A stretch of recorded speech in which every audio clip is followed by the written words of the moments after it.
আসসালামু আলাইকুম। শুভেচ্ছা জানাচ্ছি আমি মোহাম্মদ আসাদুজ্জামান। এই মুহূর্তে আপনাদের দেখানোর চেষ্টা করব আমার যে ফিলিপাইন জাতের কালো জাতের আখটি, সেটি আপনাদের দেখানোর চেষ্টা করব।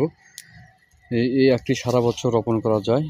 আর আমি এবছর যে বাণিজ্যিকভাবে চেষ্টা করছি যে কালো জাতের আখটি রোপণ করার জন্য। দেখতে পাচ্ছেন যে এই আখের যে কী পরিমাণ, কী সুন্দর, এবছর রোপণ করার পর কী পরিমাণ যে আখ হয়েছে আমার, আপনারা দেখতে পাচ্ছেন। গাছের বয়স বেশি একটা না। আখের মোটার দেখতে পাচ্ছেন কী ধরনের থোপ হয়েছে। আচ্ছা, এগুলো পরিষ্কার করতে হবে, আমরা নিড়ানির ব্যবস্থা করে দিচ্ছি। আপনাদের একটু দেখানোর চেষ্টা করব যে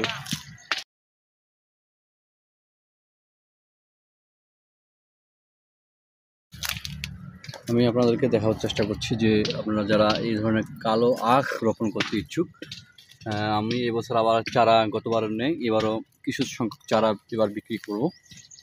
আর এবার যে পরিমাণটি আমি আখ রোপণ করেছি তা আবার যে বাকিটুকু জমি রয়েছে সেই জমিটাতে পুরোটাতেই আমি আখ রোপণ করার চেষ্টা করব।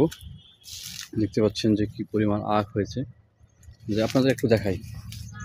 এই আখটা যে কী পরিমাণ মোটা, দেখতে পাচ্ছেন কী পরিমাণ মোটা।